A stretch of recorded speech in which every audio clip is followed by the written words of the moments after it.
Bonjour à tous et bienvenue sur Ciel TV. Aujourd'hui, nous allons nous intéresser au régime 100, le marché 100. Nathalie Portman, Vanessa Paradis, Novak Djokovic et beaucoup d'autres célébrités vantent les mérites d'une alimentation sans viande, sans gluten ou sans sucre ou encore sans autres aliments nutritionnels. Eh bien, autrement appelés les régimes 100. Cette nouvelle façon de s'alimenter est-elle une mode entre ceux dont c'est une réelle nécessité pour des raisons de santé et ceux pour lesquels c'est une conviction, une idée, une croyance? Eh bien, nous allons essayer de décrypter tout ça aujourd'hui, dont la façon dont les industries alimentaires arrivent à répondre à ces nouvelles demandes, à ces besoins de nourriture plus saine, et savoir si cette mode, déjà si c'est une mode ou si c'est une tendance, a un réel intérêt avec ou sans intérêt. Voilà, alors pour présenter ce tableau, eh bien, nous avons plusieurs invités. Chloé Defour, bonjour. Bonjour. Alors, parlez bien proche du micro. Vous êtes conseillère clientèle senior, produits alimentaires et boissons de Kantar TNS. Tout à fait. Voilà, quel est votre rôle exactement? On accompagne nos clients pour toutes leurs problématiques d'innovation, bien sûr, mais aussi de communication, de marque, de satisfaction ou de compréhension des marchés de manière plus générale. D'accord, et puis on verra dans un instant quelles sont les études que vous avez menées par rapport à tous ces régimes 100. En face de vous, Clarisse Lemaître, bonjour. Bonjour Marie-Letty. Alors, vous êtes ingénieure conseil chez LR Beva Nutrition. C'est ça. Et puis vous avez une deuxième casquette, puisque vous représentez le pôle de compétitivité Valorial. Alors en quelques mots, Valorial, c'est quoi? Alors Valorial, c'est donc un pôle de compétitivité, effectivement. C'est le plus grand pôle de compétitivité agroalimentaire de France. D'accord. Donc c'est le pôle de compétitivité du Grand Ouest. Il rassemble aujourd'hui environ 210 adhérents autour de l'aliment de demain. Et donc la définition de ce pôle d'accompagnement, c'est une chaîne de services qui va de l'idée au marché. D'accord, et puis après, dans un instant, on essaiera d'approfondir pour LR Beva Nutrition. À côté de vous, Laurence Bettine, bonjour. Bonjour. Alors, vous êtes directrice du département Tendance et Innovation chez Team Créatif, et on verra aussi dans un instant, vous nous présenterez ce qu'est Team Créatif. Alors, Chloé Defour, expliquez-nous, quelles sont les études que vous avez menées au sujet des régimes 100? Donc on travaille avec tous les industriels du métier, mais là principalement on va se baser sur une très grosse étude que l'on fait depuis 2012 maintenant, sur toutes les grandes tendances alimentaires. D'accord, qui s'intitule Food 360, qu'on fait d'ailleurs en collaboration avec le CIAL et avec XTC Innovation. Oui, puisqu'on a reçu Monsieur Xavier Terlet. C'était basé sur cette étude donc. Et on va donc les suivre depuis des années et pouvoir parler de grandes tendances alimentaires, et ce dans 17 pays. D'accord, et alors aujourd'hui, quels sont les constats que vous faites? Alors particulièrement sur les régimes 100, on parlait ensemble tout à l'heure d'une sorte de paradoxe, parce qu'effectivement, ça concerne directement assez peu de monde finalement. On parle de 5% de foyers qui vont être végétariens, peut-être 3% qui sont réellement sans gluten, 5% sans lactose. Et en même temps, ce sont des régimes dont on va beaucoup parler parce que tout ce qui va avoir attrait à la santé va intéresser énormément les consommateurs. Donc toutes les innovations qui vont porter autour de la santé et tous les produits qui vont tourner autour d'améliorer cette santé et vivre plus longtemps vont effectivement marcher beaucoup. Donc on est sur un marché qui est extrêmement dynamique, qui va suivre une croissance à 2 chiffres depuis des années et qui sont un secteur extrêmement porteur. D'accord, et sur le ciel, vous avez rencontré beaucoup de nouveaux produits qui répondent à ces régimes? Oui, énormément. Il y a toute une partie, justement, là je découvrais que le baobab est un super aliment qui a le plus d'oxydants de tous les autres. On parle beaucoup de la grenade, mais en fait le baobab beaucoup plus. Donc voilà, j'ai découvert ça. C'est vrai, il n'y a plus qu'une demi-heure. On apprend quelque chose, on va aller voir ça Exactement. de plus près. Alors quels sont les nouveaux régimes alimentaires que vous avez notés qui rentrent aujourd'hui dans cette nouvelle tendance? En fait, c'est pas vraiment de nouveaux régimes. On a beaucoup de choses qui vont être autour, effectivement, du sans gluten, on en a parlé, autour du sans lactose. Mais ce qui est intéressant, c'est que ça se base sur des attentes qui sont très profondes en termes de naturalité. Donc on va avoir des gens qui vont être extrêmement intéressés par tout ce qui va se passer autour d'avoir des produits beaucoup plus simples. On a 2/3 des gens qui veulent avoir des produits qui sont plus simples, et afin qu'on puisse savoir exactement de quoi ils sont composés. Et on va avoir aussi beaucoup de gens qui veulent avoir des produits qui sont 100% naturels, sans additifs, sans colorants ou sans conservateurs. C'est des tendances qu'on va retrouver beaucoup dans le monde entier, notamment en Asie. Et c'est assez croissant aussi en Europe et en Russie. Et d'où vient cet intérêt, de cet engouement? Je ne sais pas comment l'appeler finalement. Il y a effectivement, donc, comme je vous le disais, beaucoup d'attentes par rapport à la naturalité. On veut être rassuré. on a globalement des consommateurs qui se préoccupent de plus en plus de l'équilibre de leur santé. Donc tous les produits qui vont leur permettre un meilleur équilibre de leur santé vont très bien fonctionner. Et on a aussi des consommateurs qui, même s'ils sont plutôt confiants sur leur alimentation, ont aussi un doute par rapport au fait que cette alimentation va leur permettre de rester en bonne santé. Et ça, c'est une inquiétude qui est grandissante, notamment dans les pays développés. Et tout ce qui va permettre de les rassurer va leur permettre de consommer mieux, sont des produits qui vont bien fonctionner. Ils vont beaucoup s'intéresser à la liste de composition des produits, aux indications de nutrition sur ces produits-là et la façon dont ils sont composés. D'accord. Est-ce que vous avez réussi à cibler quelles étaient ces personnes-là qui s'intéressaient plus à tout ça ? À la base, comme je vous le disais, finalement, on est sur des gens, il y a très très peu de gens qui sont réellement intolérants. Et finalement, comme ce sont des régimes dont on parle beaucoup, on va avoir énormément de sympathisants à côté de ça. Mais c'est pour l'instant un marché qui reste assez, pas si énorme que ça par rapport au bruit qu'on en fait, mais qui est clairement en voie d'extrême développement parce qu'on va toucher beaucoup de sympathisants qui se soucient de leur santé, qui considèrent l'alimentation comme potentiellement quelque chose qui peut leur permettre de vraiment vieillir mieux. Et toutes les innovations qui vont rentrer dans ce cadre-là vont être des innovations qui vont bien fonctionner, puisqu'on est sur une tendance réellement forte sur ces gens-là. Et d'après cette étude, est-ce que vous avez l'impression que ça pourrait devenir un marché pérenne ? Une tendance plus qu'une mode ? Alors l'étude ne fait pas de prospective réellement, mais par contre on est tellement attaché sur des tendances fortes sur les consommateurs, et le côté naturel et le côté santé, que clairement on est sur des produits qui vont de plus en plus fonctionner. On est sur le sans gluten, entre 2012 et 2014, il y a une multiplication par 3 des lancements, on est passé par 210 produits à plus de 650 en très très peu de temps. Et les industriels font un effort énorme pour que ces produits aient vraiment le même goût que des produits traditionnels. Donc clairement on est sur une tendance qui est persistante. Il y a plus d'offres que de demandes ? Pour l'instant, non. On commence même à avoir des grandes marques qui rejoignent les petites marques spécialisées qui étaient... On verra avec Team Créatif, en parler, effectivement. Mais les grandes marques commencent vraiment à lancer des produits et sur le sans gluten et sur le sans lactose, et donc rejoignent totalement cette tendance. D'accord. Alors on va se tourner vers Clarisse Lemaître. Rappelez-nous en quelques mots le concept de LRBEVA. Alors, LRBEVA, c'est un cabinet de conseil spécialisé dans la réglementation et la nutrition. Et on est également adossé à un laboratoire de recherche et développement, ce qui fait qu'en fait, nous, on accompagne les industriels dans le développement de leurs produits, de l'idée jusqu'au produit. Et entre l'idée et le produit, évidemment, il y a plusieurs étapes. Et à chacune de ces étapes, en fait, nous, on va pouvoir intégrer ces nouvelles contraintes de sans, parce qu'on ne les a pas tous citées, mais sûr. Entre le sans allergène, effectivement, donc sans gluten, sans lactose, le sans sucre ou sans sel. Alors, sans sel a un petit peu moins bonne presse, mais... sans sucre est très à la mode, entre guillemets. On va aussi avoir tout ce qui va être sans pesticides, sans OGM. Enfin, vraiment, le sans, c'est très général. Même maintenant, le sans cuisson, ce qu'on va appeler le raw, le cru, toutes ces choses-là, on reste sur le sans. Et puis, effectivement, évidemment, tout ce qui est contraintes végétariennes et végétaliennes, donc sans viande et sans produits animaux. Et donc toutes ces contraintes, nous effectivement, on va les prendre en compte à la fois dans les idées, puisque effectivement nous les tendances clairement on les voit sur le sang. C'est effectivement comme on le disait un très grand nombre de lancements de produits maintenant. C'est une caractéristique, c'est d'avoir sans sucre, sans gluten, etc. Ouais, c'est vrai, on le voit de plus en plus. Et puis c'est amené à vraiment devenir grandissant visiblement. Alors quelles sont les différentes étapes pour la mise en place d'un nouveau produit commandé par vos clients industriels ? Alors, en général, nos clients viennent soit avec une idée, c'est-à-dire par exemple, ils ont une matrice en tête ou ils ont un ingrédient en tête et ils veulent qu'on les aide justement à valoriser le mieux possible cet ingrédient ou cette matrice. On a un visuel à montrer d'ailleurs, je pense, qui peut montrer un petit peu tout ça sur LRBEVA. Si Yann Cantel, réalisateur, peut nous montrer.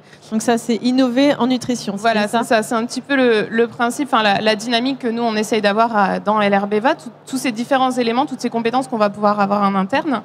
Donc à partir de l'idée, on va mettre en place un concept. Donc notamment, on va voir si en termes de réglementation, en termes de nutrition, ça peut coller. Donc effectivement, à cet endroit aussi, on va prendre en compte les contraintes de sang.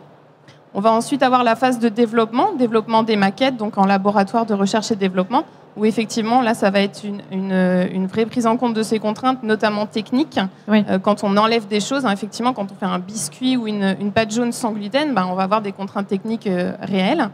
Et ensuite, sur la valorisation du produit, donc je pense que Laurence en parlera également par la suite, effectivement, toutes ces contraintes, notamment réglementaires, savoir ce qu'on peut dire ou ce qu'on ne peut pas dire sur les produits sans. C'est ce qui est le plus difficile pour vous à mettre en place, la réglementation?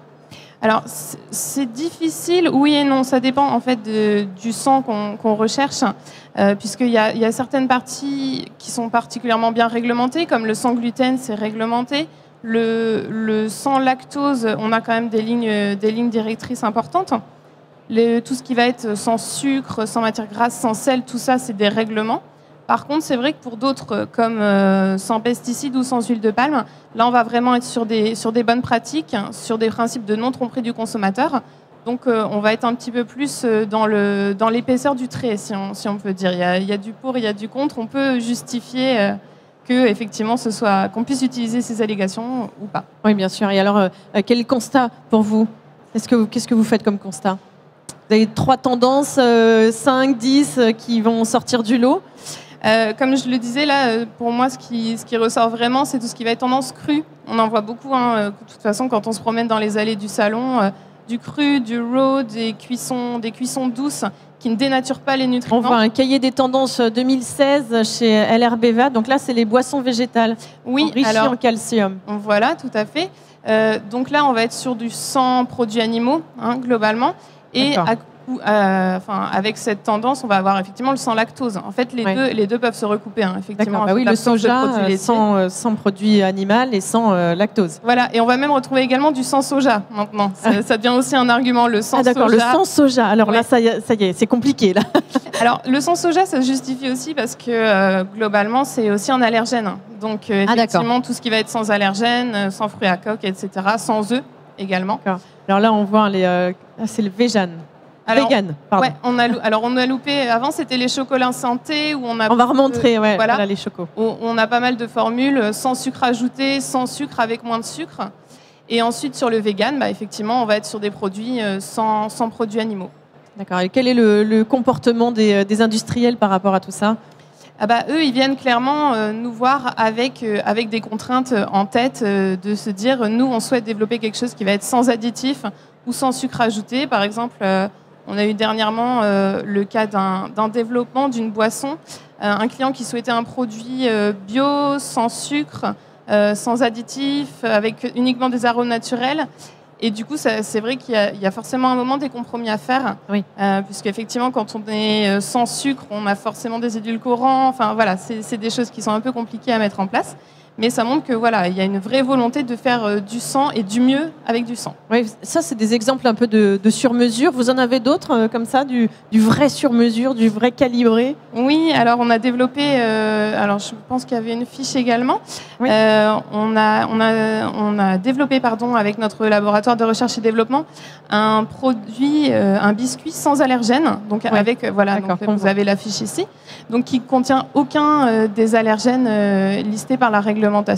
Donc, c'est-à-dire que c'est un biscuit qui est sans blé, qui est sans œufs, qui est sans soja, qui est sans fruits à coque, etc.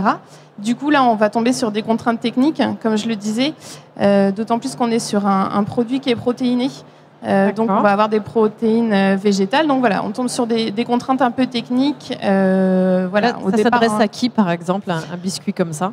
Alors, ça peut être pour des polyallergiques. Il y en a beaucoup, notamment chez les enfants. Il y a pas mal de polyallergiques.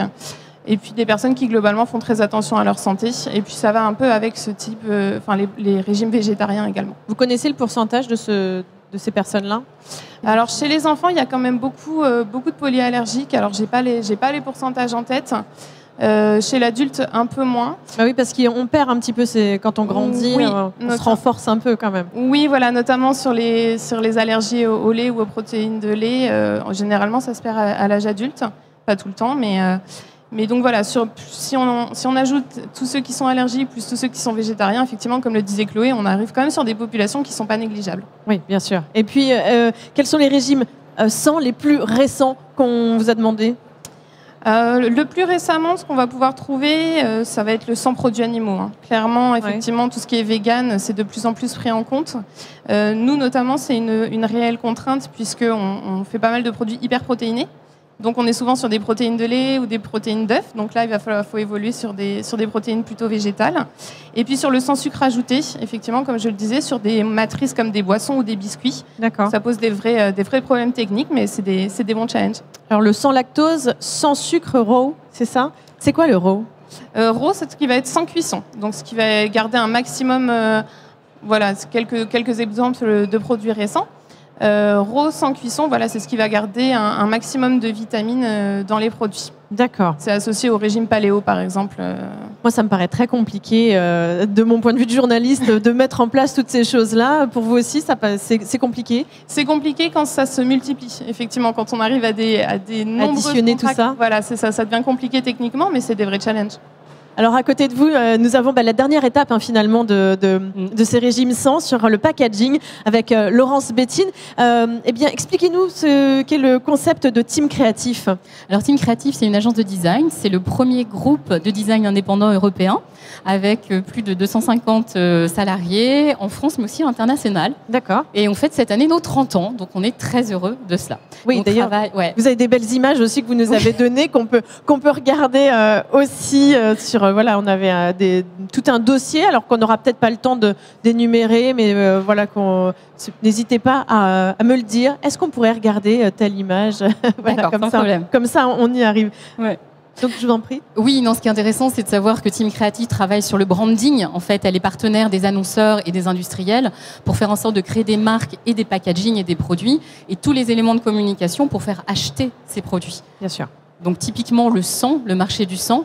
Nous, c'est un marché sur lequel on travaille depuis plus de 10 ans. En tant qu'agence, on a vraiment un rôle d'éclaireur, c'est-à-dire d'aller voir nos partenaires et de leur expliquer ce qui se passe au niveau local, quelle que soit la région du monde, mais aussi au niveau international, pour justement ne pas rater le coche.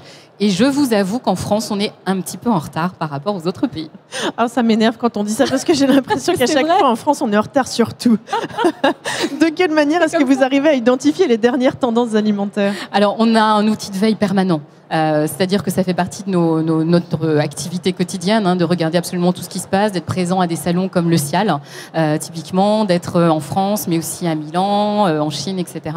Donc on est alerté sur toutes les innovations produits qui peuvent arriver sur le marché, donc tant au niveau de la formulation qu'au niveau des discours packaging, des discours marketing. Marketing, parce qu'évidemment, le packaging, c'est la première communication avec le client. Ouais, et c'est la consommateur. Plus difficile, parce que c'est celle qui doit être la plus simple et la plus efficace quand on sait qu'un consommateur passe en moyenne entre 4 à 10 secondes dans un linéaire. C'est ce qu'expliquait Xavier Terlet ce matin, d'ailleurs, sur les échecs et les réussites des dernières innovations. Voilà, il faut absolument marquer l'essentiel, il faut que ça soit attractif et voilà, le consommateur analyse ça en 10 secondes maximum. Ce qui est super intéressant sur le marché du sang, alors c'est vrai qu'il y en a beaucoup. Nous, la problématique qu'on rencontre aujourd'hui avec nos clients, c'est déjà un problème de positionnement. C'est-à-dire, est-ce que je dois avoir une... Alors, je ne parle pas des nouvelles offres qui se lancent. Là, j'ai envie de dire, c'est assez facile. Vous avez le droit de tout faire en fonction de votre philosophie, de vos valeurs, etc. Et c'est vrai qu'on est de plus en plus sur un discours positif. L'alimentation et les régimes alimentaires, ce que disaient mes deux collaboratrices, mes deux partenaires de table, on est vraiment dans cette idée du mieux manger et surtout du sans compromis, c'est-à-dire du plaisir. Quand on est sur le sang, il y a deux choix. Enfin, deux attitudes consommateurs. La première, c'est la contrainte médicale, qui effectivement concerne une partie toute petite de la population. Donc là, on va être sur des registres beaucoup plus rationnels. Mais nous, ce qui nous intéresse en tant qu'agence et pour nos marques, c'est véritablement, c'est ce que vous disiez toutes les deux, c'est de toucher le plus grand nombre. C'est-à-dire qu'on est vraiment rentré dans une logique préventive, anti-allergène pour les années à venir. Ce qui veut dire qu'à ce moment-là, on est plus dans cette logique de choix. Je décide de faire le choix du sans gluten, du sans lactose, du sans viande, parce que, je suis là pour lutter contre l'industrie alimentaire qui est très méchante, on l'a vu il n'y a pas longtemps encore. 2, je suis trendsetter. Et puis 3, véritablement ou pas véritablement, je ressens les bienfaits physiques et moraux de manger moins de sucre, de manger moins de gluten. Il faut qu'il y ait la promesse. Il y a la promesse et il y a la réalité. C'est-à-dire que oui, quand on mange moins de gluten, forcément, on est un tout petit peu moins malonné. Forcément. Donc il y a vraiment cette réponse-là qui est proposée. Alors, avec des études qui disent, en réalité, le sans gluten, etc., pas vraiment. Mais comme c'est psychologique et que nous, ce qui est intéressant, c'est pas la vérité, mais c'est la croyance, je peux vous assurer que l'ensemble des consommateurs ont la conviction que manger sans gluten, c'est être en meilleure santé. En tout cas, ils le pensent, donc ils le sont. Et Vous êtes d'accord, monsieur? Monsieur acquiesce, bon, d'accord. Et juste un petit point, et voilà. Et la problématique, c'est de se dire, est-ce que je veux lancer une gamme free from, plus facile quand on est dans les pays anglo-saxons, Oui. en se disant, voilà, moi j'ai déjà une offre qui est très présente, avec un positionnement, etc. Donc free from, ce qui va me permettre d'intégrer tous les sons dont j'ai envie de parler, ou est-ce que mon cheval de bataille, ça va être le gluten, et puis peut-être à côté le lactose, et puis peut-être à côté le sans viande. Voilà, c'est la vraie problématique en fait de nos marques. Et avec quelles enseignes quelles marques est-ce que vous collaborez? Alors on travaille en éclairage avec beaucoup de nos marques. Au quotidien, on travaille beaucoup avec le groupe Distriborg. D'accord. Donc c'est une marque, c'est un groupe bio. Donc en circuit SP et en circuit grand public. Donc là, on est sur la marque Bjorg. C'est nous qui avons créé effectivement ce positionnement. Aujourd'hui, c'est Veggie. Parce que la problématique aussi, c'est de se dire, je suis bio, mais en fait, j'arrive à un catalogue. Je suis bio, sans gluten, sans lactose, sans badies, pour rentrer dans les cases. Voilà. Avec ces gens-là, avec un groupe de distribution qui s'appelle Deleuze, un groupe international. Donc, comment est-ce que je gère toute ma politique de marque alimentaire MDD? On travaille aussi avec Danone pour tout ce qui est baby food. Donc là, on est sur des pôles d'innovation assez intéressants, sur Lactel. Enfin, j'ai envie de dire presque toutes les marques aujourd'hui sont concernées par au moins la logique de clean label et au mieux des offres qui sont vraiment positionnées sur du son. Alors, je vais vous poser une question assez technique sur les lois, sur les étiquetages, qui sont de plus en plus contraignantes. Comment est-ce que vous arrivez à vous en sortir? Très bien. De toute façon, il ne faut pas dire autre chose ici. Voilà, le métier du design, c'est un métier de contrainte. Ouais. De toute façon, on n'est pas dans un métier d'artiste. Donc comme Clarisse l'a dit, on a un légal qui est très fort, qui est très clair sur les grandes problématiques de gluten, de lactose et autres. Après, on a un vrai devoir, nous, en tant qu'agence, avec nos annonceurs, d'aller sur le mieux manger pour les consommateurs. Et je crois que c'est aussi notre culture franco-française qui fait qu'on veut aider les gens à prendre du plaisir. Et je trouve qu'aujourd'hui, l'enjeu aussi, il est de faire des produits bons et agréables, prendre du plaisir, mais ne pas contribuer à développer la malbouffe. Parce que c'est pas parce qu'on va faire un sans gluten, un sans lactose, un sans sucre, qu'on va pas intégrer des cochonneries à l'intérieur pour que ce soit bon et développer le snacking à toute heure, etc. Et nous, c'est un vrai devoir d'agence d'aider les annonceurs à accompagner les consommateurs sur une éducation au mieux manger. Et vous avez l'impression que ce mode de consommation est grandissant? Ah mais c'est énorme, c'est ce que disait Chloé tout à l'heure, c'est-à-dire que clairement, on n'est véritablement pas sur un trend, mais sur un mouvement de fond très très important. Une vraie tendance. Ouais, c'est une vraie tendance de fond, et là ce qui est intéressant, c'est qu'on est en train de voir des valeurs très positives ancrées sur le sang, la culture du sang, pour voir le côté bénéfique. Et moi, je suis absolument convaincue d'ici 5 ans, ce sera une normalité que d'avoir des alternatives justement plus veggie, sans viande, etc. Chloé, quand vous faites ce genre d'études, vous pensez à Team Créatif, par exemple, pas Team Créatif particulièrement, mais à tout ce packaging? Oui, surtout que justement, je pensais à ce que tu disais à l'instant, c'est-à-dire qu'on a un intérêt très très fort pour toutes les listes d'ingrédients, pour la clarté de l'information qu'on va donner sur les packaging, les informations nutritionnelles, et sur le point que faisait Clotilde tout à l'heure, effectivement, Clarisse, pardon. On va être aussi sur tous les produits qui vont mettre en avant des bénéfices actifs pour la santé, tous les produits qui vont mettre en avant des bénéfices venant des végétaux. Là, on est clairement sur un intérêt très très fort auprès des consommateurs. D'accord, ils ont envie réellement de changer vraiment leur mode d'alimentation, et ça, vous l'avez bien compris. Tout ce qui permet de la santé, prévenir la santé et rester en meilleure santé, avec des produits qui mettent en avant tous ces bénéfices actifs, et un intérêt vraiment grandissant pour les consommateurs. Et alors, quand vous venez au Cial, ici, Clarisse, Chloé, et j'allais oublier votre prénom, Laurence, qu'est-ce que vous cherchez exactement ? Nous, c'est vraiment les nouvelles tendances internationales qu'on vient chercher, voir un petit peu ce qui n'est pas encore arrivé chez nous, notamment par exemple toutes les sources végétales qu'on ne connaît pas encore particulièrement, justement qui vont nous permettre de nous affranchir des produits laitiers, des produits animaux en général, donc par exemple tout ce qui va être protéines végétales. Et là, effectivement, il y a vraiment beaucoup de choses, notamment en termes de nutrition sportive, beaucoup de sang.